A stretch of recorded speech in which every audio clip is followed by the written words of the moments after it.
بەناوی خوای گەورە سڵاوتان لێبێت بەڕێزان. حەیدەر عەبادی سەرۆک وەزیرانی عێراق سبەی لەگەڵ سەرۆکی فراکسیۆنە کوردیەکان کۆ دەبێتەوە و بڕیارە هەفتەی داهاتووش وەفدێکی باڵای هەرێم سەردانی بەغداد بکات. دوایەوەی کامڕۆ فراکسیۆنە کوردیەکان بایکۆتی دانیشتنی پەرلەمانی عێراقیان کرد، عەبادی بڕیاریدا لەسەر مەسەلەی گرفتەکانی بودجە لەگەڵ فراکسیۆنە کوردیەکان کۆبێتەوە. بامیۆندارەرێک لە بەڕێزان لە ستودیۆی سەرەکی عومەر عنایەت ئەندامی پەرلەمانی کوردستان، دواتریش لە بەغدادەوە زانە ڕۆستایی ئەندامی پەرلەمانی عێراق باز لە کێشەی موچەی فەرمانبەرانی هەرێم دەکەین. سەرەتا ڕاپۆرتێک دەبینین، دواتر لەگەڵ میوانەکانمان درێژە بەم پرسە دەدەین.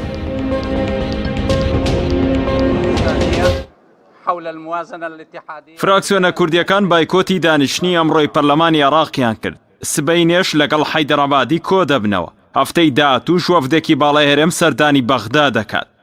الدورة النيابية الثالثة السنة التشريعية الرابعة الفصل التشريعي. پەرلەمانی عێراق ئەمڕۆ بە ئامادەبوونی 166 پەرلەمانتار کۆبووە و بانگێشی حەیدەر عەبادی سەرۆک وەزیرانی عێراقی لەسەر پرسی بودجە کرد و خوێندنەوەشی بۆ چەند پرۆژە یاسایەک ئەنجامدا. فراکسیۆنە کوردیەکانیش بایکۆتی دانیشتنەکەیان کرد. هۆکاری بایکۆتی دانیشتنی پەرلەمان لەلایەن فراکسیۆنە کوردیەکانەوە دەگەڕێتەوە بۆ جێبەجێ نەکردنی داواکاریەکانی کورد لە پرۆژە یاسای بودجە کە داوای زیادکردنی پشکی هەرێم دەکەن لە 12%ەوە بۆ لە 17%. دوای بایکۆتی دانیشتنەکە لە کۆنگرێکی ڕۆژنامانی هاوبەشیاندا فراکسیۆنە کوردیەکانی پەرلەمانی عێراق ڕایانگەیاند پرۆژە یاسای بودجە خواستی سەرجەم پێکاتەکانی پەرلەمانی تێدا نییە، بۆیە ڕەتی دەکەینەوە. دوای نیگەرانی فراکسیۆنە کوردیەکانیش حەیدەر عەبادی سەرۆک وەزیرانی عێراق بڕیاریدا سبەی پێنجشەممە لەگەڵ سەرۆکی فراکسیۆنە کوردیەکان و ئەندامانی لیژنەی دارایی پەرلەمانی عێراق کۆ ببێتەوە و تاوتوێی کێشەی پشکی هەرێم لە پرۆژە یاسای بودجە بکەن. جلسة مجلس النواب لمناقشة الموازنة المالية. لەلایەکی ترەوە بەپێی زانیاریەکان وابڕیارە هەفتەی داهاتوو وەفدێکی هەرێم سەردانی بەغدا بکەن و لەگەڵ بەرپرسانی حکوومەتی عێراق کۆ ببنەوە. وەفدەکە شپێک دێت لە نێچ عیرفان بارزانی سەرۆکی حکوومەت و قوبات تاڵەبانی جێگری سەرۆکی حکوومەت و چەند بەرپرسێکی دیکە و لەگەڵ بەرپرسانی عێراق تاوتوێی کێشەکانی هەرێم و بەغدا دەکەن. لەلایەکی ترەوە لیژنەیەکی حکوومەتی عێراق سەردانی ئەولێریان کردو لەگەڵ بەڕێوەبەرە گشتیەکانی وەزارەتەکانی حکوومەتی هەرێم جگە لە وەزارەتی ناوخۆ و پێشمەرگە کۆبوونەوە. لە کۆبوونەوەکەدا لیژنەکەی حکوومەتی عێراق داوایان کردووە بە زووترین کات لیستی میلاکاتی وەزارەتەکانیان پێ بدەن بەمبەستی وربینی کردن تێیاندا. هاتنی لیژنەکەی بەغدا بەمبەستی ئامادەکاری بۆ لیستی موچەی فەرمانبەران لە وەزارەتەکانی حکوومەتی هەرێم لە کاتێکدایە وربینی لە لیستی موچەی فەرمانبەرانی وەزارەتی تەندروستی و پەروەردە لە کۆتاییدایە. ناکۆکیەکانی هەرێم و عێراق لەسەر پرسی بودجە و ناردنی موچەی فەرمانبەران لە کاتێکدایە بەغدا بۆ ناردنی تەواوی موچەی فەرمانبەرانی هەرێم داوای ڕادەستکردنی خاڵە سنووریەکان و فڕۆکەخانەکان و دۆسیەی نەوت دەکات. تاوەکو ئێستاش هەردوو لەسەر تەواوی ئەو دۆسیانە ڕێک نەکەوت.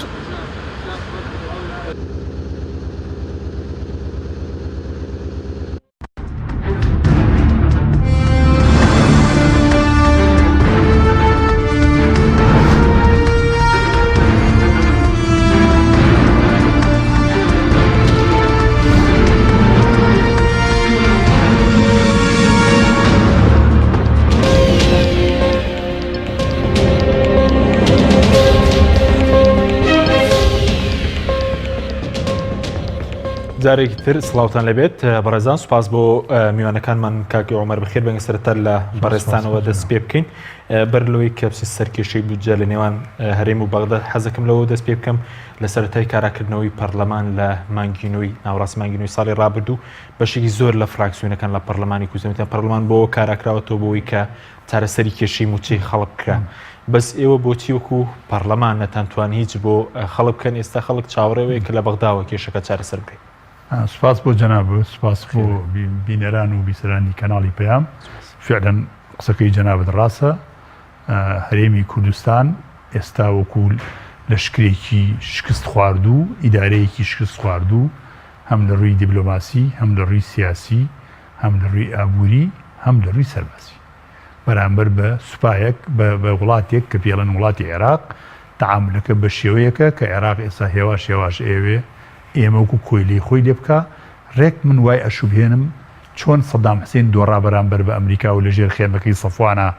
هەموو شتێکیان پێواژۆ کرد ئەیانوێ ئێمە وا بچوو بکەنەوە هەرێمی کوردستان وا تەعامل لەگەڵ ئێمە بکەن بە شێوەیە وا بچووکمان بکەنەوە وەکو ئەوەی کە ئەمریکا بە سەدامی کرد هاوپەیمانان بە سەدامیان کرد. ئێمە لەگەڵ بۆ وەڵامی پرسەکەی بەڕێز ئێمە لە پەرلەمانی کوردستان کە پەرلەمان کارا کرایەوە تاوان خۆ دەزانین پەرلەمان کارا کرایەوە بەبێ بزوتنەوەی گۆڕان کارا کرایەوە پێم وایە بەبێ کۆمەڵی ئیسلامیش کارا کرایەوە کارا کرایەوە تەنها بۆ مەسەلەی ڕیفراندۆمیان کارا کردەوە و سەرۆکی پەرلەمانە شەرعیەکە ئەو کاتە لەوێ نەبوو. ئەم پەرلەمانە کە کارا کرایەوە نەیتوانی وەک پێویست دەست بۆ برینەکانی خەڵک ببرێت چکە ئەو کاتە کە کاراکرایوتیان ئێمە یەکێ لە ئامانجە سەرچەکانمان ئەوەیە کەوا قوت و بودجەی خەڵکی کوردستان چاک بکەین. بەڵام تا ئێستا ئەوەندەی من خۆم زانیاریم هەیە و واژۆمان بۆ کردێتەوە 3 جار داوای هاتنی سەرۆکی ئەنجومەنی وەزیران و ستافەکەیمان کردو کە بێن بۆ ناو پەرلەمان بۆ لێپێچینەوەش نەبێ چکە ئێمە پەیڕێکی ناوخۆی سەقەتمان هەیە کە زۆر بە زەحمەت دەتوانین لێپێچینەوە و لێپەرسینەوە لە باشە مەسەری ئەوەی کە ئێوە نەتانتوانیوە هیچ بۆ مەسەری ئەوە تاواکەم پەیوەندی بە پەیڕەوە هەیە ئێمە سەر پەیڕێوەکەی بۆ جەنابیشو داوامان لە ئەنجومەنی باڵای نەوت و غاز کردووە بێت نەهاتوون داوامان لێ کردووە بە پرسیارمان ناردۆ بەیان وەڵامی پرسیارەکانمان نادەنەوە داوامان لێ کردووە کە کۆبوونەوە بێن لەناو هۆڵی پەرلەمانە لەسەری نووسراوە حیفظ لەبەرەوە ینی بیپ بپارێزرێ ئەمە چی وای کردو پەیڕەوی ناوخۆیەکی سەقەت کە ناو پەرلەمانی کوردستانە هەیە ئەم پەیڕەوەیە کاڵا بەقەدەر باڵای حکوومەتی هەرێمی کوردستانە بڕاوە ئەو پەیڕەوە بۆ حکوومەت هەرێم نووسراوەتە نەک بۆ پەرلەمان بەڕێی من ئەو پەیڕەوە وا نووسراوەتەوە کە حکوومەت بەرپرسە لە پەرلەمان نەک پەرلەمان بەرپرس بێ لە حکوومەت لەبەرەوە ئەمە ئەنجامەکەشی دیارە کە تا ئێستا بە درێژایی لەنەوەیەکەوە هەتاوەکو 2010 27 ساڵە لە 1992 تا ئێستا پەرلەمانی کوردستان هەیە تا ئێستا نەیتوانیوە یەک وەزیر متمانە لە یەک وەزیر وەرگێ متمانە لە یەک ڕئیس وزەرا وەرگێ یەک وەزیر بدا بە دادگا کەواتە ئەمەش سەخەتێکی چییە بەڕێی من بورێت بەڕێی من لاوازی ئەندام پەرلەمانەکان نییە لاوازی ستافەکە نییە لاوازی ئەو پەیڕێوی ناوخۆیەکە بۆ ئێمە نووسراوەتەوە و ئێمە دەستمان کرد بۆ پەیڕێوی ناوخۆیە لە سەردەمی دکتۆر یوسفا 40 بەندمان پێمەیە لە 35 بۆ 40 بەندمان من لێ تەواو کردووە ئێستا وا داوامان کرد جارێک ئەو پەیڕۆ بێتەوە بەردەمان بۆی بتوانین حتا بە غیابی ئێمە ئەگەر وەزیرێک نهاتە بەردەمان بە غیابی بتوانین سەرسەر کەواتەیە نەتانتوانێت هیچ بکەن بۆ موچە پەیوەندی بە پەیڕەوە بەڕێی من پەیوەندی بە دەنگ نەهاتنی سەرۆکایەتی ئەنجومەنی وەزیرانەوە نایان بەدەم داواکان و پرساکان و پرساندنەکانی پەرلەمانتارانەوە وەڵام نادەنەوە و تا حدێکیش ئەمە ئەگەرێتەوە بۆ سەرۆکایەتی پەرلەمانی کوردستان سەرۆکایەتی پەرلەمانی کوردستان وەک پێویست داواکان ئاراستی سەرۆکایەتی ئەنجومەنی وەزیران و حکوومەت ناکە بۆی بێن بە داواکانی بەدەم داواکانی باشە بەس پێش ڕووداوەکانی 16 ئۆکتۆبەر حکوومەت دەیگوت لە ساڵی نوێ و سیستەمی نوێی موچە دەکەوێتە بواری جێبەجێکردنەوە ئەو سیستەمی پاشەکەوتە کۆتایی پێدێت مامۆسم ئێستا بارودۆخی دارایی هەرێم کە لەگەڵەوەی نرخی نەوت بەرزۆتەوە ئەنی بەندۆخەشتەش ناتوانرێت ئەمە چاک بکرێت ئەمە سیستەمەکە من قسەیەک هەیە بۆ بەڕێستی بکەم لە ساڵی 2014 ئێمە کۆمونیەکمان لەگەڵ ئاشتی هەورامی کرد کە ئەتوانم بڵێن فەبرەکەی هەموو درۆکانی کوردستان لای ئەو پیاوە بەڕێزەوەیە ئەو پیاوە درۆی کرد ناگرێت پێشی بڵێ بەڕێز ئەو پیاوە بە ئێمەی ودوتی لە کۆتایی ساڵی 2015 هێشتا نەبای حەسەن هەبوو نە کەرکووک هەبوو نە داعش هەبوو نە شەڕ هەبوو ئەم وەزعی ئێستای تیاین لەمەش کەمتر بوو ینی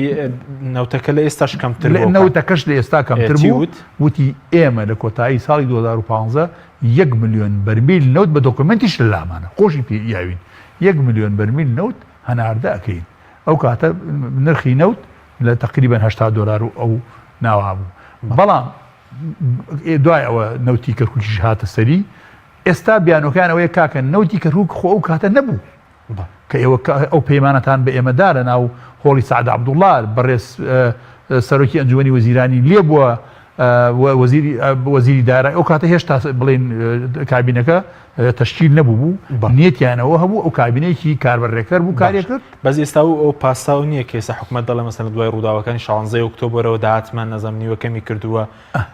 نەوتی کەرکووکمان لەسدا بووە وەکو پێویست ناتوانین موچەی فەرمانبەر دابین بکەین ئێمە قەنەعەتمان پێی نییە بەڵام ئەوان ئەوەی کەوا بە ئێمە ئەگا پێمان ئەڵێن دوای ڕووداوەکانی 16 ئۆکتۆبر زۆربەی ئەو هەندێک لەو کۆمپانیانە سەحبیان کردو ڕۆشتونەتەوە ئەو بیرانەشی کاتی خۆی ئێمە استیکشافمان کردو و بیرمان لێداوە ئەوانە ئینتاجیان کەم بووە و بۆ معلوماتی بەڕێز بەرهەمی نەوت لە هەولێر بەولاوەیە لە عەفوان لە تەختەق بەولاوەیە حتا بیرەکانی تەختەقیش بەرامەکانی کە بە شێوەیە کاری لەگەڵا کراوە کە بەرهەمێکی ئۆتۆی نەبێ بیرەکانی خەلەکە بیری لە خەلەکان بیرمان هەیە لە گەرمیان ئەمانە ئینتاجیان زکەمە زۆربەی بیرە نەوتەکان لەو بیرانەیە کە لە منتیقی هەولێر و بەرەو ئەولاترە ئەمانەی ئەم منتیقان ئیهمال کردووە لەبەرەوە بە حسابی خۆیان بەرهەمی نەوت کەمی کردووە بەس بەڕاو بۆ چوون و ئەو زانێرانی کە لای ئێمەیە لە ڕێگەی هەناردەی نەوت و لە ڕێگەی بۆریشەوە ئەو ڕقەمانەیە کە حکوومەتی هەرێم بە خەڵکی کوردستانیەدا ئەو ڕقەمانە لەگەڵ ئەو زانێرانە نایەتەوە کە ئەگادە دەستی ئێمە بەڵێ کەواتە ئێستاش بەڕێمێن باوەڕمان پێی نییە دارەکەوەی کە حاڵی خەڵک باش بکرێ بەڕێ من ئەکرێت و ئەتوانن حاڵی خەڵکیش باشە بەڵام بۆ نایکەن کە بە چونیەوە دەکەن ئەمان خۆیان کردووە بە حسابی خۆیان بۆ حسابێک کە باسیکەن بەژێر قەرزی کۆمپانیەکانی ئەو بەرهێنهێنانی نەوتەوە بە ڕۆزنەفتی تووشی کە پارەیان لێوەرگرتو و هێشتا دەستشی نەکردو بەکارکردن بە پارەی کۆمپانیەکان ئەو خاوەن کۆمپانیا بەڵێندەرەکان کە لێرە کاریان کردووە خەڵک پارەی لە بانکخانە بۆ ئەوانیان هێناوەتە دەرەوە ئەمە وای کردووە حکوومەتی هەرێمی کوردستان ببێتە بەژێر بە حسابی خۆیان قەرزی 30 ملیار دۆلارەوە من یەک نمونە بۆ بەڕێزت باسەکەم پێم خۆشە ئەگەر بین حکوومەتی هەرێمی کوردستان بشوبێنین بە سوپەرمارکێتێک هەردوو بەڕێزان سەرۆکی ئەنجومەنی وەزیران و جێگرەکەی ئەم دوانە ئیداری ئەم سوپەرمارکێتە بکەن لە دەرەوەی ئەم سوپەرمارکێتە یەکی دوو کوشکی بچووکیان هەبوو بێت بەڵام کوشەکە مشتی خۆیان بوو بێ نایبنێن کارگەی بۆ نمونە کۆمپانیای سین و کۆمپانیای سات ئەوانە مشتی خۆیان هێواش ناوەڕۆکی ئەم سوپەرمارکێتە گەورەیە چۆڵ کراوە چووەتە ناو قوڕی دوو کوشکەکەوە دوو کوشکەکە گەورە بۆ کە کۆمپانیەکانی حیزبەکانن ناو سوپەرمارکێتەکە بە بەتاڵی ماوەتەوە کە حکوومەتی هەرێمی کوردستان و سنۆکەی حکوومەتی هەرێمی کوردستان کەواتە حیزبەکان زۆر دەوڵەمەند حیزب دەوڵەمەند نییە خەڵکی ناو حیزب دەوڵەمەند خەڵکی ناو جیاوازەکە خۆزگە حیزبی خۆزگە پارتیش دەوڵەمەند بایە یەکێتیش دەوڵەمەند خۆزگەی بۆ پێڵێم هێشتا ئەڵێم خۆزگە هیچ نەبێ ژمارەیەکی زۆر خەڵک ئیسفادەیە کرد هیچ نەبێ ژمارەی زۆر خەڵک لە ناوی کێتیفە بەڵام ئێستای عدە قەلیلە یعنی ژمارەیەکی زۆر کەم لە ناو پارتی دەوڵەمەندە ژمارەیەکی زۆر کەمیش ناوێکێتی دەوڵەمەندە بەڵام ئەگەر هەموو پارتی دەوڵەمەند وایە و هەموو یەکیش دەوڵەمەند وایە تقریبا 54 کورسیانی هێناوە نیوەی کوردستان وەزعی باشە بوو ئەوانەش وەزعیان کرا لە هیچ شوێنێکی دنیا حیزبی ئاوا دەوڵەمەند لە کوردستان بە هیچ ئێرە من کاتی خۆی لە ساڵی 2011 نووسیم حیزبی کوردی یان کۆمپانیای کوردی ئەمە یەکەم کەس تۆ ئیجازە بدە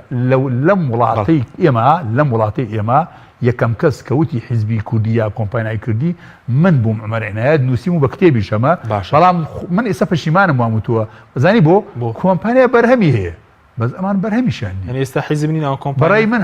خۆزگە حیزب بوونایە خۆزگە کۆمپانیاش بوونایە کۆمپانیاش نی ئەی چین بڵێ وەڵی نازانم بێ خۆیان تعریفی خۆیان بکەن بەڕای من کۆمپانیا هیچ نەبێ ئەگەر جادەیە قیرەکە بەرهەمیشکی هەیە مەجموعەی خەڵک بەخێوەکە یعنی ئەوانە ئەوەشیان نەما بەڵێ سپاس دەکەم ئەگەر بچینە لای کاک زانە لە بەغدادەوە کاک زانە زۆر سپاس بۆ بەشداریکردن لە بەرنامەکەماندا گە سەرەتا لەوە دەست پێ بکەین بۆچی ئەمڕۆ ئێوەکو فراکسیۆنە کوردەکان بایکۆتی دانیشتنی پەرلەمانی عێراقتان کردووە داواکاریتان چی بوو و کەسپەش لەگەڵ عەبادی کۆ دەبنەوە لەسەر چی کۆ دەبنەوە زۆر سپاس بەناوی خۆی گەورە میێرەبان سڵاوڕێزم بۆ میوانی عەزیز کاک عومەر و هەموو بینەرانی خۆشەویست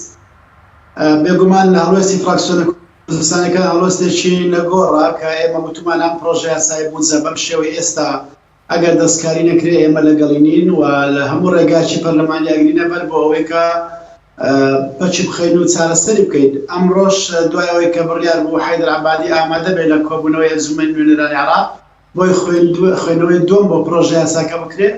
ئێمە وەکو فراکسیۆنە کوردستانیەکان لە بەیاننامەیەکە ڕامەنگەیان کە ئەم پرۆژە یاسایە تعبیر لە بەرژەوەندەکانی هەرێمی کوردستان ناکە و یەکێک لە خراپترین پرۆژە یاساکانی بودجە لە ساڵانی ڕابردووش کە هات بێ بۆ پەرلەمانی عێراق بۆیە ئێمە ناتوانین ببینە بەشێک لە ڕەوایەتیدان بەم پرۆژەیە هەر بەهۆی بەشداری نەکردنی ئێمەش کۆبنەوەکەی ئەمڕۆ شکستی هێنا تەنها گفتوگویەکی کراوە لەسەر بودجە کرا بۆ خوێندنەوەی دووەم ئەنجام نەدرا و بڕیاردرا کە بەڕێز عەبادی کۆبوونەوەی بەجیا بکات لەگەڵ فراکسیۆنە کوردستانیەکان و لەگەڵ نوێنەری سوننەکان و لەگەڵ نوێنەرانی شاری بەسڕا و ئەو پارێزگانی کە بەرهەمێنەری نەوتن.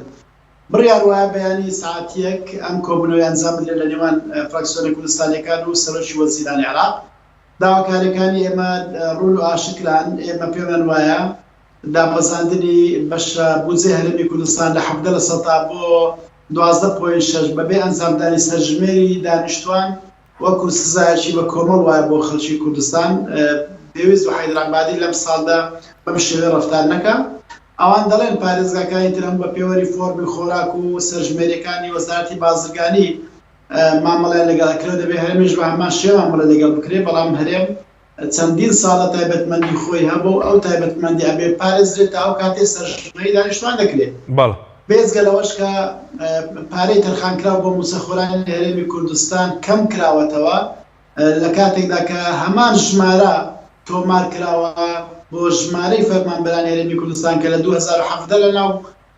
یاساکە هەبوو لەناو 2018 هەمان ژمارەی فەرمانبەران تۆمار کراوە کە چی بڕەپارەکە ئێزگار زۆر کەم کراوەتەوە وا مامەڵەیەکی عادلانەش نەکراوە لەگەڵ دۆستەکانی تری پەیوەندیدار بە هەرێمی کوردستان بۆیە بایکۆتمان کرد. بەڵێ کاکزانە سەبارەت بەوەی کە ئێستا ئەم کۆبوونەوەی سپەی لەسەر داواکاری خودی سەرۆک وەزیرانی عێراق یاخود لەسەر داواکاری فراکسیۆنە کوردیەکان بۆیە ئێستا داواکاری فراکسیۆنە کوردیەکان ئەگەر تەنها بۆ بایکۆتەکە تەنیا مەسەرەی ئەوەی کە پشتی هەرێم وەک خۆی لێ بکرێتەوە لە 12 بکرێتەوە بە 17 یاخود داواکاری تریشی هەیە لە پاڵەم داواکاریانە. بێگومان ئەمە داواکاری سەرەکیە و داواکاری تریش هەنا کە پەیوەندیان بە بەکارهێنانی دەستەواژەکانی ناو پرۆژە یاساکەیە کە هەندێک مافە دەستوریەکانی پێشێر کردوون ئەمانە ڕەنگە چارەسەر بکرێت هەروە پەیوەندی بە بەشە پارەی تەرخانکرا بۆ هێزی پێشمەرگە و هەروەها بۆ پەرپێدانی پارێزگاکان و بۆ پارێزگای هەڵەبجە و بۆ بەشی کورد لە قەرزەکان و کۆمەڵێک کاری تریشە و تێبینی سەرەکیش کە ئێمە فراکسیۆنی کۆمەڵ هەمان بۆ ئاڕاستی سەرۆکی وەزیرانمان کردووە نرخی فرۆشتنی یەک بەرمیلی نەوت بە $45 دەستنیشانکراوە لە حاڵەتێکدا کە ئێستا نرخی نەوت گەیشتۆتە $70 بەرەو سەرەوە ئەگەر هاتوو نرخی نەوت بە $50 بەرەو سەرێ حساب بکرێت ڕەنگە بەشەشی زۆر لەم کێشانە چارەسەر بکات. بەڵێ زۆر باشە بەس سەبارەت بەڵێ پێشبینی دەکەن لەگەڵ عەبادی بۆ نمونە بگەنە ڕێککەوتن لەسەر مەسەلەی ئەوەی کە دەستکاری پشکی هەرێم کەوە بۆ نە پێشتریش ئێوە گلەیتانە بوو لەسەرەوەی کە وەکو پارێزگا مامەڵی لەگەڵ هەڵەبجەش نەکردووە ئەوە مەسەلە پشکی کورد زیاد بکە و داواکاریەکانی کورد زیاد کە یاخود عەبادی گویان پێنادا و دەتوانرێت بەبێ کورد پرۆژەکە تێبپەڕێنرێت. ئێمە گرەیەوەمان لە حەیدەر عەبادیەیە کە ئێمە زیاتر لە مانگ نیوێ کە تێبینەکانی خۆمان لەسەر یاسای بودجە باس کردووە و داوا دەکەین لە سەرۆکی وەزیران ڕەچاوی داواکاریەکانی فراکسیۆنی کوردستانی کام بکە گفتوگۆمان لەگەڵ بکە بەڵام ئەو بە هیچ شێوەیەک نەرمی نەنووەندووە لە ڕێی ئەمیندارەتی گشتی ئەنجومەنی وەزیرانەوە وەڵامێکی سیاسیانەی بۆ داواکاریەکانی ئێمە داوەتەوە و هیچ داواکارێکی ئێمەی پەسەند نەکردووە بۆیە ئێمە ناچارنی وچی بەشداری ئەم کۆبوونەوە بکەین. بەیانیش لە کۆبوونەوەکەمان لەگەڵ سەرۆکی وەزیرانی عێراق ئێمە بە بەڵگە بۆی ڕوو دەکەینەوە کە ئەم پرۆژە یاسایە دادپەروەرانە نییە لەگەڵ هەڵێمی کوردستان ئەگەر هاتوو نەرمی نواند و ئامادەی تێدا بووکە پرۆژە یاساکە هەموار بکە و بەشێک لە داواکاریەکانی ئێمە جێبەجێ بکە ئەو کات ئێمە هەڵوێستمان ڕەنگە بگۆڕین بەڵام ئەگەر ئەو بەردەوام بێ لەسەر بیانۆکانی خۆی و ئەم پرۆژە یاسایە دەستکاری نەکە ئەو کاتێمە ناسار دەبین هەموو ڕێگاشی پەرلەمانی بەکاربێنین بۆ سەرنەگرتنی ئەم یاسایە بەرامبەر بە هەرێمی کوردستان. بەڵام ئێستا بەبێ کورد ناتوانرێم پرۆژە یاسایە پەسەند بکرێت چونکە باز دەکەی کامڕۆ لە کۆبوونەوەی لەگەڵ سوننەکان جۆرێک لە ڕازیبوونی سوننەکان هەبووە جۆرێک لە جێبەجێکردنی داواکاری سوننەکانی شەو لەسەر مەسەلەی بودجە. بێگومان ئەگەر سونەکان ڕازی بنووسنە ناو کۆبوونەوەکە دەتوانن یاساکە تێپەڕێن بەبێ ئامادەبوونی کوردیش بەڵام ئێمە پەیامی خۆمان بەشوی هەموو دنیادا دەگەینین و هەموو خەڵک لەوە تێگا کە ئەم یاسای بودجێ 2010 کورد لەسەری ڕازی نەبووە و لەسەری فەرز کراوە لەلایەن پێکهاتەی عەرەبیەوە تعبیر لە بەرژەوەندەکانی ئێمە ناکاتەوە و ئێمە بەشداریمان پێ نەکراوە لە داڕشتنی یاساکە چ لە قۆناغی ئامادەکردنی پرۆژەکە لە ئەنجومەنی وەزیران چ لە قۆناغی پەسەندکردنی لە ناو ئەنجومەنی نوێنەران ئەو کات ڕاستەوان دەتوان بە زۆرینە یاساکە تێپەڕێنن بەڵام بەلای کەم ئێمە هەڵوێستی خۆمان تۆمار دەکەین کە ئێمە ڕازی نەبووین و ئەم یاسامان پێدا پەروەرانە نەبووە. بەڵێ پێتان وایە مەسەن عەبادی بۆی نزیکبوونەوەی هەڵبژارنەکان بۆ جۆرێک لە نەرمی بەرامبەر جێبەجێکردنی و داواکاریانە بنوێنێت لە مەسەلەی بودجە و بەرزارکردنی پشکەکە دانان بە پارێزگای هەڵەبجە و خەرجکردنی پارەی گەنمی جوتیاران. ئێمە پێمان وایە کە حەیدەر عەبادی ئێستا پێویستی بە پەسەندکردنی ئەم پرۆژە یاسای هەیە لەبەرەوەی لە دوا کۆنگرەی نێودەوڵەتی داڤۆس کە بەشداری کردووە وڵاتە بەخشەرەکان پێیان ڕاگەیاندووە ئەگەر یاسای بودجە پەسەند نەکرێ ئێمە ناتوانین متمانەتان پێ بکەین سەرۆت و سامانتان پێ ببەخشین بۆ ئەوەی یارمەتیان بدەین ئاوادانکردنەوەی عێراق بۆیە پەسەند نەکردنی یاسای بودجە شکستێکی گەورە دەبێت بۆ سیاسەتەکانی حەیدەر عەبادی بەرامبەر وڵاتانی دنیا کە ئەیانەوێت کۆمەک ببەخشن بە حکوومەتی عێراقی. بۆیە ڕەنگە لەم هەلومەرجەدا حەیدەر عەبادی زۆرێک لە نەرمی بنوێنێ بۆ داخوازیەکانی کورد و سونە گفتوگویان لەگەڵ بکات داواکاریەکانیان هەندێکی جێبەجێ بکە و هەوڵ بدا ڕازیان بکە چونکە زۆر پێویستی بە تێپەڕاندنی ئەم یاسای هەیە. بەڵێ بۆ هەڵبژاردنەکانیش پێویستی پێێتی وایە بۆ قۆناغی داهاتوو هەڵبژاردنەکان بە شێوەیەکی گشتی عێراق پێویستی بە ئەم بودجە هەیە کۆمیسیۆنی باڵای سەربەخۆی هەڵبژاردنەکان هۆشداری داوەتە حکوومەتی عێراقی ئەگەر تا ماوەیەکی دیاریکرا و بودجەی پێویستیان بۆ دابین نەکرێ ئەوە ناتوانن دەست بە بەرنامەی خۆیان بکەن بۆ ئامادەسازی هەڵبژاردن و هەڵبژاردن دەکەوێتە مەترسیەوە. بۆیە ئەم بودجەیە دەبێت تەخسیساتی تێدا بێ بۆ هەڵبژاردن نەک تەنها هەڵبژاردنی ئەنجومەن نوێنەران هەڵبژاردننی ئەنجومەنی پارێزگاکانی عێراقیشی گەرە پێش. بەڵێ بە کورتی مەبەستمەوە بوو کە عەبادی بۆ بوونەوە بە سەرۆک وەزیرانیش پێویستی بە نەرمی نواندنی لەگەڵ کورت هەیە بۆ نمونە کوردی ئێستا 65 پەرلەمانتاریە لە پەرلەمانی عێراق. بێگومان کاریگەری هەیە لەسەر هەڵبژاردنەکانی داهاتوو ئەو بەم زۆرە عینادیکردنە لەگەڵ پێکهاتێک کورد هەڵوێستێکی خراپ تۆمارەکە و لە دوای هەڵبژاردنەکان ئەو پێویستی بە ڕەسامەندی ئێمە هەیە بۆ ئەوەی ببێتەوە سەرۆکی وەزیران ڕەنگە لەم یاسای بودجەش هەوڵ بدات مەیلی کورد بەلای خۆی ڕابکێشێ بۆ ئەوەی بتوانێت خولێکی تری سەرۆکایەتی وەزیران دابین بکات. بەڵێ سوپاس دەکەین دواتر گەڕێمەوە لای بەرزی کاومە ناوبڕێکمان هەیە دەگەڕێنەوە لای بەرزستان ناوبڕێکی کورت و دەگەڕێنەوە وڵاتە.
دووبارە سڵاوتان لەبێت بەڕێزان کاعومەر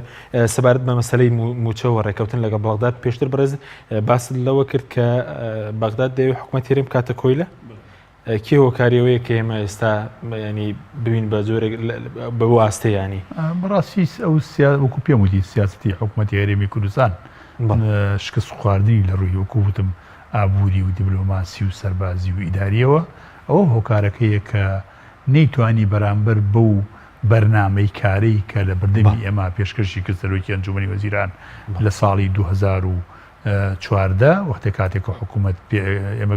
بەتوانەماندا بە حکوومەتی هەرێمی کوردستان نەیانتوانی ئەو بەرنامەی کارە ئەو بەرنامەی کارە لە سەدای یەکیشی جێبەجێ بکەن لە سەدای ئەوەی بۆ ئێمەی خوێندتەوە بەعکسەوە لە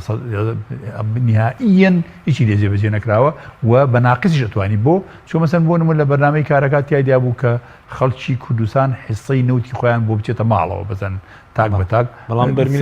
بەڵام نەکەوە بەرمیلەنەوە کەش کە هەبوو ئەوەش بڕا و هەروەها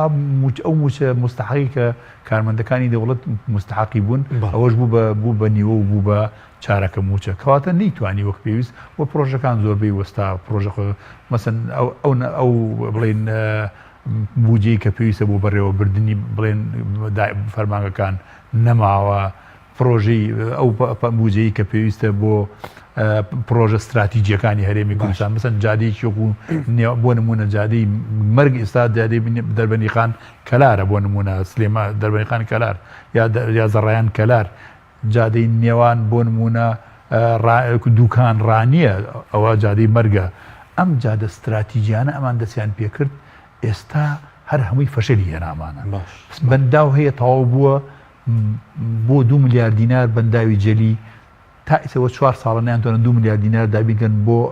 ئەو پرۆژێ بەنداوەکە پڕکەن لە ئاو لە هەموو بوارێکۆ حکوومەت فەشەلی هێنا کە حکوومەت فەشەلی هێنا دەبڕن نەخێر نەیتوانی ئەو بەرنامەی کە حکوومەت فەشەلی هێناوە بەڵام لەم بارودۆخەکە خەڵک لە دوای فرۆشینەوە تووشی مەسەلەن برسێتی بووە موچەی نەماوە بەڵام هەندێک بەرپرس و حیزب قازانجی گەوریان لەم دۆخە نەکردووە لە ماوەی ئەوەی کە پەیوەندەکان هەرێمی بەغداد تێک چووە ئەی خۆی کێشەکە لێرایە ئەو نادات پەروەری کە لە هەرێمی کوردستان هەیە خۆ ئەگەر ئێستا ئەو بڵێن فقرەی کە بەسەر لە سەدا هەشتای خەڵکی کوردستانە هاتووە ئەگەر بە لەسەر لە سەدا 95 و لە سەدا 6 و 7 خەڵکی کوردستان شەباتای خەڵک تەحمولی کرد بەڵام ئێستا لە سەدا 20 خەڵکی کوردستان های لایڤەژی لە سا هەشتای دوونە متەوەستی شەژی ئەمە وای کردووە کە خەڵک ئەم نەعەدالەتی و نادات تەحمل نەکا خۆ ئەگەر ئەوە نەبووایە خەڵکی کوردستان بیزانەیە دادپەر هەر ئەوەندە کاکە ئەوە خەزینەی هەرێمی کوردستانە بە شەفافی فەرمونون ئەمە پارەکەیە ئێمە بە شێوەیەکی عادل کە حیزب و کەسیاتی بەڵێپسی باڵایە قازانجی زۆریان لە فرۆشینەوت کرد بێ لە حالیابی ڕێگنەکە حالیان ئەوەی ئێستا ئەمە ئەیبینین لە هەرێمی کوردستانەوە لە مەسن دەواازی باشماق بۆچی کراوەی خێرا بەپە لە دوایەوەیەوە بۆ ڕێفراندۆمیش کرا تەنها بۆ ئەوەی نەوت بۆ حیزبێک لە ڕێی ئەوەوە بفرۆشتێ و حیزبێکی بڵێن معەن لێوە دەستکەوتەکانی کۆمپانیایەکی حیزبی دەستکەوتەکانی خۆی لێەوە بچنێتەوە ئەوە هۆکاری سەرکی بوو کە دەواازای باشماکراوە یان دەواازەکانی کە بۆ نەکرایەوە بەس تەنها ئەو لە دوای دەڕۆژ لە دوای ئەو پەڕەکەی دەڕۆژ داخرا دەواازەی بەشما دوای ڕێفراندۆمەکەەوە نەبووکەوە حەزارەکەی لەسەر دانانی ئێران دوای ئەوتە دەواازەی باشما کراوە هەم یەکسەر نەود لە کەرکک و لە چاڵنەوتەکانی هەرێمی کوردستانەوە چۆن جاران بەندتان کرد ئەڕۆی و کە ئێستش ئێمەی نازانین لە پەرلەمانی کوردستانە ئەم نەوتە چۆنە ڕاو لیژنەی وزە و نەوت و گازیش لە هەرێمی کوردستانە نایزانێ ئێستش بە بەردەوامی ئێمە نایزانین ئەمە لێرەوە هەروایە و لەو لاشەوە لای برادرانی پارتی دیموکراسی هەر بەم شێوەیە کەواتە ئەو کەسانەی بەرژەوەندیان هەبوو لەگەڵ کۆمپانیەکانی نەوتا بەرژەوەندەکانی ئەوان کۆمپانیەکان بەردەوامە ئەوەی زیانی کرد ئەوە خەڵکی کوردستان و باچەخۆرانی خەڵکی کوردستان بەڵە سوپاس دەکەم کاکزانە بگەڕێن و لای بەڕێز سەبارەت بە مەسەلەیەوەی کێستا حکوومەتی عێراقی کۆمەڵێکی لیژنەی نردووەوە پێشتر وردبینی بۆ وەزارەتی تەندروستی پەروەردە بازۆکێک کە لە کۆتاییدا و لیژنەی تریشی نردووە بۆ وەزارەتەکان پێتان وایە بەم زوانە لەسەر مەسەلەیە بگەنە ڕێکەوتن یاخودە و مەرجانەی کە عێراقی بوو بۆ مەسەلەی موچە ئێستا و مەرجانە شێرماوە ئایا هەرێم جێبەجێ کردووە؟ بێگومان عێراق ئێوەیە وردەکاری بکات لە لیستی موچەی فەرمانبەرانی هەرێمی کوردستان و ماوەیەکی زۆرە سەرقاڵی وردەکاریە لە وەزارەتی پەروەردە وەزارەتی تەندروستی تا ئەم ساتەش موچەی خەرج نەکردووە بۆ ئەم دوو وەزارەتە بڕەپارێکی ناردووە بۆ بانقی مرکزی فەرعی هەرێمی کوردستان بەڵام هەتا ئێستا دیاری نەکردووە ئەم پارەیە بۆچی لەوێ ئایا بۆ موچەی فەرمانبەرانە کەی دابەش دەکرێت چۆن دابەش دەکرێت ئەمە دیار نییە بۆیە ئەمە گلەیمان کردووە ئەمڕۆژ لە بەڕێز حەیدەرابادی لە کۆنگرە ڕۆژنامەوانیەکانماندا گوتومانە کە ئەو تەنها بە دروشن و ئەو تەنها بە کۆنگرێ ڕۆژنامەنووسی ئامادەی پیشانەدا بۆ خەرجکردنی موچەی فەرمانبەرانی هەرێمی کوردستان، بەڵام لەسەر ئەرزی واقع هیچ شتێکی ڕسمی دیار نییە و جیرفانی فەرمانبەران هەر خالیە. ئەوان ئێستا هەوڵەدەن لە هەموو وەزارەتەکان ئەم پرۆسێ بکەن، جاگە ئەم پرۆسێ لە وەزارەتەکانی تریش بە دەردی وەزارەتی پەروەردە تەندروستی بڕوا 2 مانگ بخانێ، کەواتە دەکاتە دوای هەڵبژاردن ئەو زاتوانێت موچە بۆ فەرمانبەرانی هەرێم دابین بکە. ئەم پێم وایە ڕێکەوتنی کۆتایی لە نێوان حکوومەتی هەرێم و لە نێوان حکوومەتی بەغدا ناکرێت تا دوای هەڵبژاردنەکانی عێراق. ڕەنگە هەندێک کاری بچووک بکرێت، هەندێک کاری جوزئی بکرێت. بەڵکەوەی چەند ڕۆژێک پێش ئێستا پەرلەمانی عێراق ئەو بڕیاری سەبات بە بانقەکانی هەرێم هەڵی وەشاندەوە، یان ڕەنگە فڕۆکەخانەکان لە نزیکانە بگەنە ڕێکەوتن لەسەری، یان ڕەنگە پارەی وەزارەتی پەروەردە تەندروستی لەم ماوەیەدا بەش بکرێت. بەڵام بنەبەرکردی کێشەکان و ڕێکەوتی کۆتایی لە نێوان هەردوو لە دوا دەکەوێت بۆ دوای هەڵبژاردنەکان. بەڵێ ینی بۆ دوای مانگی 5 پێتان وایە کێشەی موچە بە تەواوەتی و وەزارەتەکان چارەسەر بکرێت؟ بەڵێ بە ئەزمموی ئەوەی کە ماوەیەکی زۆرە سەرقاڵی وەزارەتی پەروەردە تەندروستین، جاگە بۆ هەر وەزارەتێک ئەوەندە ماوەیە خەریک بن دو وەزارەت بڕۆن بێگومان بە 6 مانجیکەش وەزارەتەکانی هەرێمی کوردستان تاوانابن، بە تایبەتی ئەو وەزارەتانی کە کێشەی زۆریان هەیە لە لیستی موچەخۆرەکانیان. بەڵێ فەرموو. وەڵام من ئەگەر بە ئیجازەی جەنابی کاک زانا، من زۆر سپاسێکم، من نەمزانی بەڕێزی میوانی جەنابتە ڕێز و حرمەتم بۆ هەیە. ئەمە سوکایەتیشی گەورەیە بە حکوومەتی هەرێمی کوردستان ئەکرێ. ئەم سوکایەتی لیژنەیەک بێ لە بەغاوە پارە بێنێ بۆ بەڕێوەبەرایەتێکی گشتی خۆی دابەشی بکە و حکوومەتی هەرێمی کوردستان چاودا بخە. ئەگەر ئەمە دۆڕاندن و فەشل نەبێ هی بەهێجێکە ناوتێ دۆڕاندن. مافی حکوومەتی هەرێم حکوومەتی ناوەندیە بێت چاودێری فڕۆکەخانەکان بکە، فڕگەکان بکە، من پێڵەم فڕگە. مافی خۆیەتی بچێت چاودێری داهاتی گومرگان بکە، بەڵام مافی ئەوەی نییە بێکارمەندێکی لە بەغاوە بێ ئێمە دەستەی چاودێری دارایی خۆمانمان هەیە، دەستەی نەزایی خۆمانەمەیە، هەموو وەزارەتی وردبینی خۆیە، ئەمە ئەو پڕی بێسیقەی و بێمتمانەیە و چاوداخستنی حکوومەتی هەرێمی کوردستان بەرامبەر بەوەی بێ مەلەفەکانی خۆت لە بەڕێوەبەرایەتیکی گشتی لە بیتە پەروەردە یا تەندروستی لایولێ ڕسمێت تۆ لەگەڵ ئەوژانی کە وردبینی بکرێ من ئەو پڕی سوکایەتیە بە حکوومەتی هەرێمی کوردستانەکە سوکایەتێک کە لیستێک گەندەڵی تیا بیانی من ئیجازە بدە. ئەمە سوکایەتیە بە ئیدارەی بەڵام حکوومەت خۆی و هەینە ئیجازە بدە نەخێر، ئەمان لە زوعفا قبول یەکەن، ئەمە لاوازن بۆیە ئەمە قبولەکەن. ئەگەری نا من ئەگەر وابێ من خۆ زۆر ئاسان ئەتوانی ئەڵێ شاباشی خۆ بەو قنجەڵ پەڕە من کەواتە تۆ حکوومەت نەبوویت ڕەدا حکوومەت و من پێم وتی کەواتە تۆ حکوومەت نەبوویت نیت بۆیە قبولەکەی ئەو بێت تەفتیشی سجلەکانی تۆ بکات. مافی بەپێی دەستور ئەمە تەجاوز دەکاکە. ئێمە ئیدارەین پەرلەمانمان هەیە، ئەنجومەنی وەزیرانی خۆمانمان هەیە، وردبینی خۆمانمان هەیە، دەستەی چاودێری خۆمانمان هەیە، دەستەی نەزایی خۆمانمان هەیە، کەواتە ئەم حکوومەتی هەرێمی کوردستان و ئەم وەساتەی بۆ چییە ئەگەر تۆ لە بەغاوە بێت و فایل بە فایلی تۆ چێ بکاتەوە، کەواتە تۆ دۆڕاوی و چاوت داخستووە ئەو دێت بایپاسی ئەکا بەسەر ئەنجومەنی وەزیرانە دێ لەگەڵ وەزیری لەگەڵ بەڕێوەرێکی گشتی تۆ قسەکە، لەگەڵ وەزیرێکی تۆ قسەکە، بایپاسەکە بەسەر ئەنجومەنی وەزیرانە، یعنی دێت حتا ئەڵێ مامەڵە لەگەڵ حکوومەتی هەرێم ناکە ئەوی ئەوێ مامەڵە لەگەڵ جارێ یەکەم حتا لەگەڵ بەڕێوەری گشتی بەنداوەکانە بە تەنایکە پارە 400 میلیارد دیناری ناردوو بمبورە بە ئەمە تاڵ بە تەنها پارە بایپاسە بە تەلەفۆنێک بە سەرۆکی حکوومەتی وتراوە کە مەبلەغە پارە هاتووە وەریگرین یا وەری نەگرین. ئەمە چ مەنتیقی دایە؟ ئەمە چ مەنتیقی دایە کاکە؟ وەزارەتێک مەبلەغە پارەی بۆ بێ من هەر لە ئێستەوە دەستخۆشیەکەم لەوەی پارەکە بێت و بدرێ بە مامۆستاکان، بەڵام ئەگەر حکوومەتێکی لاوازی شکست خواردو نەبێ چۆن قبولی ئەکات بەبێ ئەوەی سەرۆکی ئەنجومەنی وەزیران بەبێ ئەوەی پارەکە بێتە سەر حسابی سەرۆکی ئەنجومان ئەو مەبلەغە پارەش کە هاتووە کەڵێ 250 میلیارد دینار هاتووە ئەوەش هاتووە لەگەڵی ئەمریکی هاتووە لەگەڵی کاکە ئەمە بە ئەمری عبادینەی بەنا نابێن پارێ سەرفکرێ ئەمە جۆرێک بەڵام لە نێوان اختیارخانە بۆ پێ وایە لە ڕێی حکوومەت هەرێمەوە دابش بکرێت پارەکە باشترە بە نیو موچەوە یاخود بەغداد بیدا بە تەواو. من مەبەستم ئەوەیە حکوومەتێکی عادل بێ و ئەگەر حکوومەتێکی عادبێ و لە ڕێ حکوومەتی هەرێمی کوردستانەوە بۆچی دابەش نەکرێت بەڵام ئێستاەوە باشە لە ڕێ حکوومەتەوە ئەزانین بەبستی بەسەرێکین هیوادارم مۆزوعەکە بە شێوەیە وا تەفسیر نەکەی جەناب کە من لەگەڵ ئەوەی خەڵک موچە وەرگێ من خۆم موچەم نییە لەبەرەوە من لەگەڵەوەم خەڵک موچە وەرگێ بەس من مەبەستم ئەوەیە بڵێم ئەم حکوومەتی هەرێمی کوردستانە چاودا ئەخاو دۆڕاوە لەبەرەوە ڕێگە ئەدا کە لە بەغاوە بێت وەزارەتێکی تەفتیش بکرێ ئەو ئاگای لێ نەبێ ئەمە مەبەستی سەرەکی لەیان دوی اختیار ئێستا کامیان بۆ هەرێمی کوردستان باشترە بۆ فەرمانبەرانیش لە ڕووی ئیداری و لە ڕووی کیانی هەرێمی کوردستانەوە کیانی هەرێمی کوردستان لاوازە بێ بەڵام لە ڕووی ئەوەی ئەگەر ئەو قسەی کاکزانە ڕاست بێ ئەگەر لعبەی سیاسیمان لەگەڵا بکەن و بۆ هەڵبژاردن بێ لەوانەیە هەر وەکو کابراڵێ هێواشەوە ژوای لێ بکەن تا بەتەمانی 5 بمبورە ئەگەر پارەکە بگاتە گیفانی خەڵک پڕ بێتەوە ئەوە خەڵک ئیسفادەکە بەڵام وردە ئەم چیان و ئەو قوارەی کە دروستمان کرد لە سایەی هەڵەی ئەم بەرپرسانی هەرێمی کوردستان و بەتایبەتی ئەم دوو حیزب بەسەرەکیە ئەم قوارەیە بەرەو بچووبوونەوە چێ کاکزانە نازانم تا چەند لەگەڵ فەرموو کۆمیتێکم هەیە قسەکان کاک عومەر تەمان بەڵگەیە لەسەرەوە کە ئێمە حکوومەتمان نەبووە ئێمە دەسەڵاتمان هەبووە ڕاستە دەسەڵاتێکمان هەیە ئەو وڵاتی بەڕێوە دەبا دەتوانێت خەڵک تەعیینکا دەتوانێت خەڵک سزمکا دەتوانێت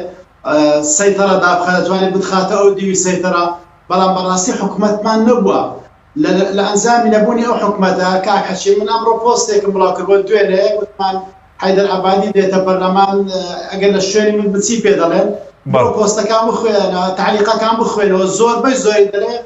پێی بڵێن پارەکە لە ڕێی حکوومەتەوە نەگاتە دەستمان ئێمە متمانەمان بەوانە نییە ڕاستە خۆ پارەکەمان بۆ بێت فەرمانبەرانی هەرێم وا داوا دەکەن یعنی واقعێکە ئەم دەسەڵاتە دروستی کردووە ئەگەنا لە ڕووی دەستوریەوە هەرێمی کوردستان مافی ئەوەی پێدراوە بەلای کەم لا مەرکەزیەت یعنی ئەگەر فیدراڵێتیش نەبێ خۆ پارێزگاکانی لا مەرکەزیەتیان هەیە بەڵام بەداخەوە کارێک کراوە لە چەند ساڵی ڕابردوودا کە هیچ متمانە نەماوە ئەم دەسەڵاتی ئێمە لە هەرێمی کوردستان کارەکانی بەتە دروست نەکردووە ئاسان نەکردووە هەموو ئیشەکانی ئێستا جێگومانن عێراق متمانەی بە هیچ شتێکی نەماوە منیش دەڵێم بەڕاستی ئەمە شوورەیە عیبداریە بۆ هەرێمی کوردستان بەڵام لە هەمان کاتیشدا هیچ چارەمان نییە لەم قۆناغا گواستنەوەیە تا ئێمە هەڵبژارنەشی پاک دەکەین و حکوومەتێک دێت ئەم نایاسایی و بێ سەروبەریانە پاک ئەکاتەوە ئێمە ئێستا لە پەرلەمانی عێراق بەڕاستی لەگەڵ ئەوە داین موچەی فەرمانبەرانی هەرێمی کوردستان هەر هەمی بخرێتە مەرکەزی و لە دەستی بەغابێ لە دەست حکوومەتی هەرێم نەبێت یەکەم بۆ ئەوەی حیمایەشی قانونی بۆ موچەخۆران دروست ببێ و چیتر موچەخۆر نەبنە قوربانی ململانێ سیاسیەکان و ئیداریەکان دووەم بۆ هاوتاکردنی موچەخۆرانی عێراق هەمووی وەکو یەک بێ بۆ ئەم جیاوازی هەبێ لە نێوان هەرێمی کوردستان و پارێزگاکانی تێرەی عێراق و بۆ ئەوەی کە سیاسەتی دارایی کە لە عێراقدا ئەندرێ حکوومەتی اتحادی خۆی بە بەرپرس بزانێ بەرامبەر هەموو فەرمانبەرێک لەسەر تاسەری عێراق فەرمانبەرانی هەرێمی کوردستان چیتر بەدەستی حیزب بەدەسەڵاتدارەکان هەرێمی کوردستان بەکار نەهێنرێن بۆ کارتی هەڵبژاردن و بۆ کارتی سیاسی و منەتیان لەسەر بکەن کاتێکە موچەکانی خۆیان پێێنن ناوێم پرسیارکەم تاکۆتای هیوادارم ڕێگە بدەی لەگەڵ کاکەزانە یەک هیوای بچووکە من لەگەڵ ئەندام پەرلەمانێکی بەڕێزی عێراقی لە کەناڵی ئەلتیجاهەیەک قەناتی ئیتیجاه ڕوبەڕووبوومەوە وتم ڕاستەکەی ئەو قسەی کاکزانە ڕاستە حکوومەتمان نییە دەسەڵاتمانەیە پەرلەماندا ئاخا هەرچی شتێکی ناشینەیکە بەزوتم ئەوەی ئێمە فاسیدە بەس ئەوەیە ئەفسەدە یعنی هەردووکیان خراپەکەی من کە ناڕەحەتیە بینم و پێم ناخۆشە حکوومەتێکی فاسد دێت چاودێری حکوومەتە فاسی دەکەی فاسی تریە چاودێری حکوومەتە فاس دەکەی ئەو گەندەڵترێ 180 ملیار دلار دیار نییە لە ناو حکوومەتی مەرکەزیە بڕۆ سێری خەدەماتەکانی ناو بەغا بکە و بزانە بەغا چ مەزبەلەیەکە باشە بەڵام من ناڵم پێش خەدەماتی هەندێک خەدەماتی لێرە باشترە لە ڕووی گەندەڵیشەوە حکوومەتی بەغا گەندەڵترە بەڵام ئەوان ئێمە دۆڕاوین لە شەڕا ئێمە دۆڕانمان بەرامبەریان لە شەڕا لە 150 هەرێمی کوردستانمان دۆڕان و لەبەرەوەی دەستکەوتەکانی هەرێمی کوردستان زۆری بۆ گیرفانی مەجموعەیە لە خەڵکی کوردستان ڕۆشتووە چاویان داخستۆ ئێستا حکوومەتی فاسد دێ چاودێری و ڕقابەی ئەم حکوومەت ڕەنگە خەڵک بڵێ ئەگەر حکوومەتەکەی بەغدا گەندەڵترە بۆچی ئەوان دەتوانن موچە بە تاواتی بدەن سەرڕێ و شەڕەش بەڵام ئێستا ئێمە ئەوان حکوومەتن ئوستاس ئەوان حکوومەتن ئەوان قەرزەکەن ئەوان احتیاتیان هەیە بەڵام ئەمان نەیانتوانین لە ماوەی 20 ساڵی دەسەڵاتیانە 2 میلیارد دلار احتیات بکەن بۆ خۆیان وما ئەو مافەشیان نییە پێم وایە بە بەدەستبەکەی دەستوریش ئەو مافەیان نییە حکوومەتی هەرێمی کوردستان کە لە ساحەڤەی موچەکەی بۆ هات لە بەغاوە بودجەکەی بۆ هات لە بەغاوە پێویست بوو مستەنەداتی سەرفی ئەو چۆن خەرجی کردەوە بۆ شێوەیە بیگەڕێنەوە بۆ بەغا تێگەشت دەڵم چی ئەی مافی ئەوەی نەبوو احتیاتی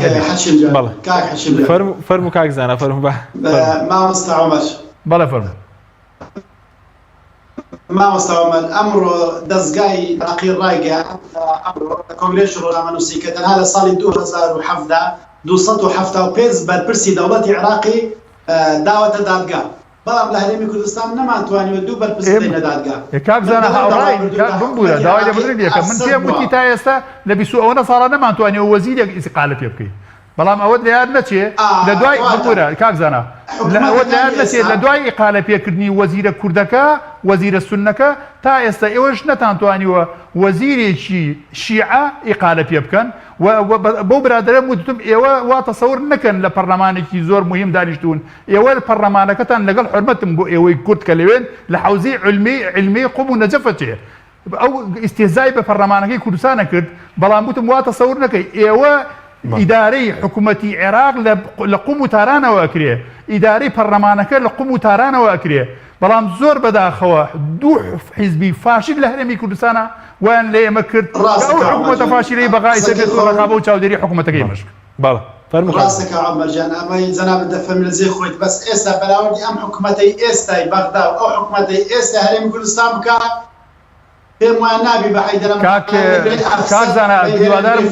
هیوادارم باش تێ بگەی کاکە من معارضی حکوومەتی هەرێمی کوردستانم تکال لێکم من مەبەستم ئەوەیە ئەفسەد بێت مراقەبەی فاسد بکە بەس تۆ دەڵێ ئەو گەندەڵترە بەڵێ ئەوان گەندەڵترن ئەم پێم وانە ئەوان کاک زانە سەیری مەزبەلەکانی ناو بەغا بکە ئێستاوانین ڕابردوو وا بووە ئێستا کاک زانە ئێمە خەڵکمان هێنە بەغا